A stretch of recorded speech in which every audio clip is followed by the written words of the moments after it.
안녕하세요, 피커TV입니다. 미중 무역전쟁 다음으로 한일 무역전쟁이 수면 위로 떠오르고 있습니다. 일본이 강제징용 손해배상 판결에 대한 보복카드로 반도체 소재 수출 제재 조치를 꺼냈는데요. 이 외에도 어떠한 보복 조치들을 생각하고 있었는지 알아보았습니다. 이번 일본의 반도체 소재 수출 관련 제재 조치는 이미 5월에 일본 내에서 최종 결정되어 이를 진행하는 수순이라는 일본 언론 보도가 나오고 있습니다.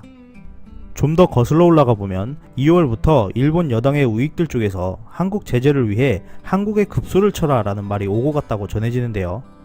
우리나라 반도체가 수출에서 차지하는 비중이 상당하기 때문에 이에 제재를 가하면 한국 경제에 충격이 갈 것이라는 판단을 했다는 것입니다.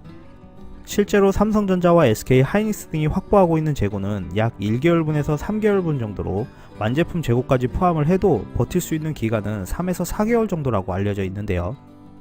한국 입장에서는 대체 여력이 있어서 큰 피해는 없을 것이라 하고 있지만 단기적인 피해는 있을 것으로 예측하고 있습니다. 하지만 현재 시장이 공급 과잉 상태이기 때문에 대체 여력만 충분히 확보한다면 재고 부분 소진과 가격 인상이라는 두 마리 토끼를 잡을 수 있다는 분석도 이어지고 있습니다. 일본은 이번 반도체 관련 제재 외에도 다른 분야의 제재도 생각하고 있다고 전해지는데요. 대표적으로 한국에 대한 비자 발급 정지와 관세 부과, 금융 제재 등이 있었고 화학, 철강, 섬유 소재 분야에서도 수출 규제 조치 확대 가능성을 염두에 둔 것으로 알려져 있습니다. 비자 발급 정지나 관세 폭탄 같은 경우는 일본 입장에서도 극단적인 카드로 경제적 파급력이 매우 커서 쉽사리 꺼내지 못할 것으로 예측하고 있는데요.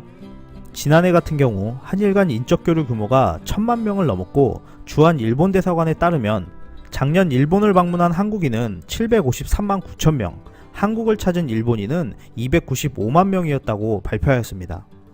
또한 우리나라 인재들의 일본 취업자 수는 한국의 고용환경 악화로 증가하고 있었는데요. 현재 인력 부족으로 고생 중인 일본에서 한국 취업자를 제한해야 한다는 목소리와 일본에서 한국으로 돈을 송금시키지 못하도록 금지시켜야 한다는 주장까지 나오고 있습니다.